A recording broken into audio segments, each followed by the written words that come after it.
the law.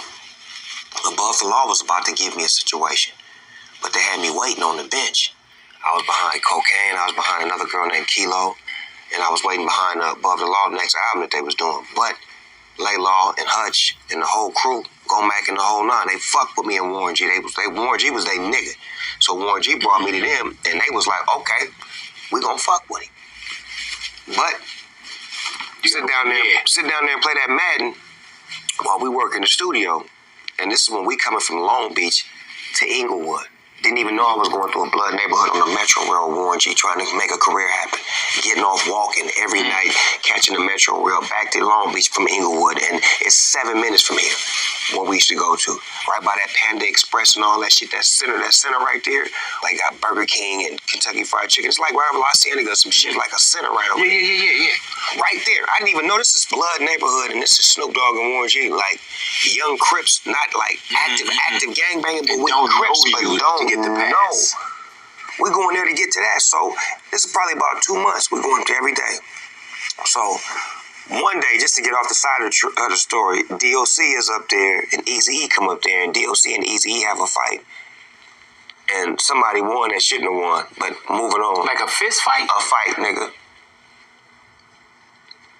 DOC and Eazy-E, a fist fight? Yes. And you said somebody won that shouldn't have won. Exactly. Moving on. All right. So then we sit in the studio, right? We downstairs playing Madden. This when I meet Mike Smooth, Deacon Fresh Out, Deacon from Grape Street Watch. It's like gangbang central downstairs. Like they got some real shit. They like Baby Ruthless over here, Above the Law, because they smoking hot, they doing their thing. But Dre is about to leave. Ruthless. It's not public, but he's about to leave. Did you know that? No, I know nothing. Right. I'm just trying to get on. Yeah. So I'm in here with these niggas every day. Friday, they take me upstairs in the studio. One of the only times. They play a dope-ass track for me. And they're like, this yours. Monday, we're going to record this. I'm like, oh, shit, I finally get to I'm here. Hey, you know what it is? This is Joker News here. Let's jump right back into some juicy news. You know, we got Snoop Dogg almost signed to someone else before Dr. Dre, but they dropped the ball. Now, Snoop Dogg has been a hip-hop icon for decades, thanks to his signing with Dr. Dre back in the early 1990s, but things almost didn't turn out that way. The Dogfather sat down with Big Boy earlier this week for a chat on his Big Boy Off-Air YouTube show. You know, go give him some love. Go check him out. That guy, he's a good guy. During which he revealed that he almost signed with a completely different collective that, at the time, didn't take him or his career seriously. Now, y'all don't know this story. Snoop told Big Boy, I was with Above the Law.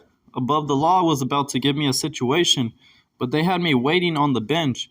I was behind, Cocaine. I was behind another girl. He was saying about Kilo. He was waiting, behind Above the Law's next album that they were doing. But Laylaw and Big Hutch and the whole crew, Go Mac and the whole nine, they're messing with Warren G. And Warren G, that's his guy right there. So Warren G, they brought me to them, and they was like, okay, we're going to mess with them. But sit down there and play that Madden while we work in the studio. And this was when we was coming from Long Beach to Inglewood. Didn't even know I was going through a blood neighborhood on the Metro while Warren G was trying to make a career happen, if you remember him saying. Now, fortunately, things took a turn for the better when the murder was the case. Rapper met up with former NWA legend Dr. Dre. Now, Dr. Dre is about to leave Ruthless. It's not known yet, but he's about to leave. He continued, I'm just trying to get on. Now, so, in here, with all these people every day, Friday, they make me take me upstairs in the studio, and one of the only times, that they play a cool track, they're like, this is yours, Monday. We're going to record this. And I'm like, really? I'm finally going to get on. I'm finally going to get put on. And so Snoop, had that reaction, like he was so surprised and stuff. He was so happy because he was ready. He's been recording on the daily, and now he finally had his chance to get on, with all these other rappers too.